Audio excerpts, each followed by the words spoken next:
Have you ever been on one of those moving walkways they have at airports? So you're at the airport, so you're trying to catch your flight, so you're probably walking pretty fast. You've got your suitcase with the handle pulled up, and you're booking it. And then you come to this moving walkway. It's like a conveyor belt for humans.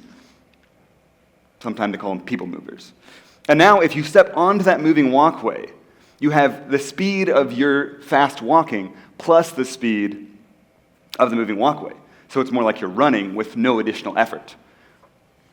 Or you could decide just to stand still and you'd be moving forward all the same. Well, culture is like a moving walkway. The great conveyor belt of human history has brought us to this particular time and place. And now, whether we like it or not, every one of our actions are forward motion on that walkway. There's no such thing as being unaffected or uninvolved with the moving walkway of human history.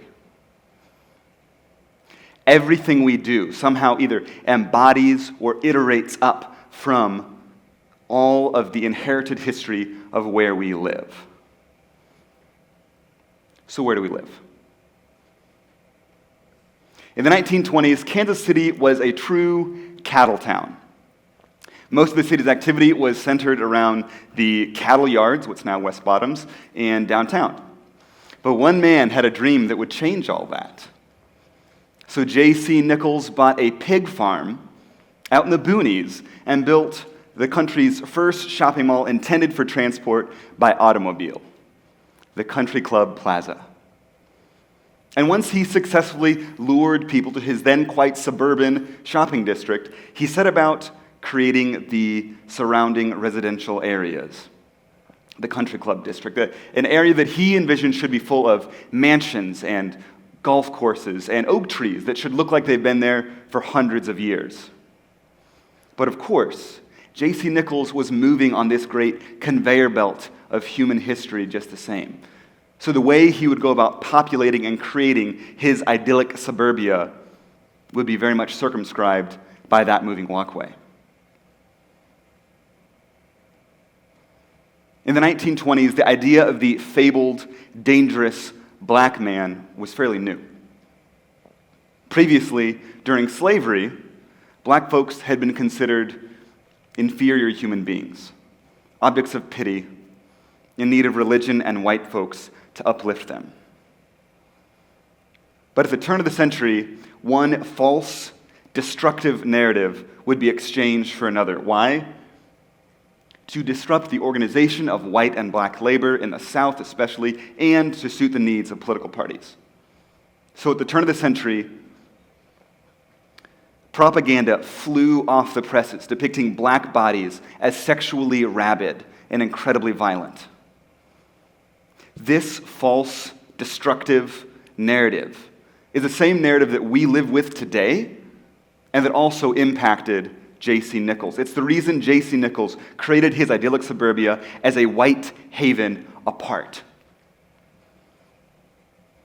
By way of J.C. Nichols, Kansas City set the gold standard for racial discrimination in housing. He created these racially restrictive housing covenants that said that only white people could buy or sell in his neighborhoods. And the language in these covenants was so tight, was so strong, that they became practically impossible to remove, and they became nationally renowned. Real estate developers from all over came to J.C. Nichols to ask for templates so they could duplicate his efforts in their cities. So that means, if you're not from Kansas City, this goes for you too. And what was the purpose of all that? It was so that white people could live in white neighborhoods, and I'm quoting here from an ad, could live in white neighborhoods full of, quote, desirable associations, and free from less desirable, less white associations. The real estate product made available to black folks in Kansas City was extremely different. Due to legal discrimination and lending practices called redlining, black folks were forced to work with illegitimate mortgage lender or to work with under-the-table deals to purchase property in the very few neighborhoods where they were allowed to do so. Oftentimes, these deals came with astronomical interest rates, which then led to foreclosure on the properties they bought.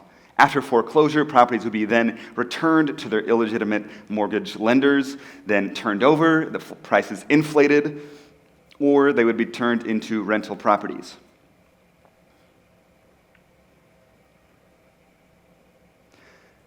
What then became the black side of town fell into decay for a variety of reasons that I want you to pay attention to. The black side of town fell into decay because of a proliferation of absentee landlords, a proliferation of rental properties, because of a system of property appraisal that explicitly favors white folks to this day, and because of lack of available jobs and opportunities for advancement for black folks in Kansas City. Because black folks didn't have access to the wonderful vehicle for wealth accumulation by growing equity in your house in a property that is growing in property value, whereas white folks in J.C. Nichols' idyllic suburbia had this great sublime vehicle. Many folks living in what is now Prairie Village in Kansas City, the suburban area, had benefited from subsidized mortgages vis-a-vis the GI Bill and dirt cheap mortgages, and then benefited from steadily rising property values. They were able to accumulate all this great wealth. And black folks living in the black side of town in Kansas City did not have access to that vehicle for wealth accumulation. And this is the moving walkway on which we now move forward. It was intentionally put on this trajectory. And only with commensurate intentionality can we change the trajectory of the human historical walkway. I remember the first time I started to understand this history about where I live and where I grew up. It was in an anthropology class at college. And at that moment, when I started to see this moving walkway, I started to see this trajectory, I decided I wanted to do something to change it. So I decided I would link up with a local cinematographer and start to create videos and podcasts for the purpose of busting stereotypes, of humanizing difference, of contextualizing the present in this past. And I learned a few lessons along the way that I want to share with you. First, I learned that it's very hard to make a living doing documentary and podcast production. Who knew? Second, I learned that Kansas City is way more racist than I ever could have imagined. I grew up here, and I had this sort of mythos that, oh, well, we're not the South, so we can't be racist, or at least not as racist as them. I can't tell you how many conversations I've had with black people who've said they would prefer the outright racism of the South to the veiled Midwest nice racism of Kansas City. One friend put it to me this way. He's from Alabama. He said that there, if he, as a black man, walked up to a white guy, he would know pretty quickly whether that person was racist or not. But here in Kansas City, he said it was like he meets white people like myself, and he's like, okay, is this person racist? I don't know if this person's racist or not. And thirdly, most importantly, from my work in anti-racism, I've learned that it will take me the rest of my life to undo the built-in bias and inherited racism of history that lives inside of me. And like I said, I've been doing this anti-racism documentary and podcast production for 4 or 5 years now. So there's many occasions where I've thought, man, look at me. I am just one woke white guy. But without fail, something will happen to remind me that I have so far to go. Maybe I'll be in a room of friends and I'll say something egregiously biased, and they will be good enough friends, strong enough friends to call me on my words. Or maybe I'll catch myself. Maybe I'll be walking down the street, there's a black man in front of me, and I'll think, man, that guy's up to no good. When in reality, I have zero indication of what that person is up to at all. It's crucial for me to remain humble and teachable and honest about the fact that I will never be an expert when it comes to race. And really, I think the greatest work that I will ever achieve is unraveling my own racism and bias. There's a couple ways that I try to do that on a regular basis. One, I try to get out of my white bubble. I try to make sure that I am exposed to a variety of types of people, of opinions and perspectives. I love going to spaces where I'm the minority. And two, with folks' permission, in my anti-racism work, I hold myself accountable to people of color in my life. Like this talk. Yesterday, I was meeting with a friend, running through portions of this talk with him to see, like, hey, does this sound good to you? Am I off base here? Is this wrong? What are your thoughts? And then three, I listen to people. I don't doubt the validity of their experience with oppression and racism. And the fourth thing that I do, I want to tell a little story to illustrate.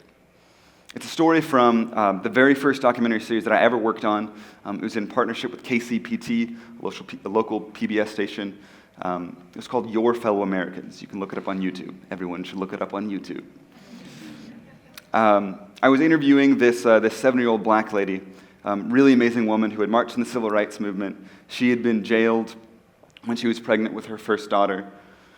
And then after integration, she had taught white people how to be racially sensitive at a local college where she lived in Nebraska. So of course, when I interviewed her, I asked her about all those things, and I asked her about how things had changed over time, but the very last question I asked her was for me. As a white person who wants to be about creating a more equitable future, who wants to go about the business of changing the trajectory of this walkway of history that we're on, I asked her, what should I do? I knew she was the expert. She had done all this anti-racism work. And I'll never forget her answer. She looked at me and said, I know how to survive racism. I've done it my whole life. Take a look at what racism is costing you. Think about how racism is affecting you in your life experience. Then you'll get pissed off, and then you'll go fix it. There's one crucial difference between the moving walkway at an airport and the great moving walkway of human history. The moving walkway at an airport is powered by motors, machines. Our moving walkway is powered by us. We have power and agency to change the trajectory of human history if we will but take racism personally. Thank you. Woo! Hey!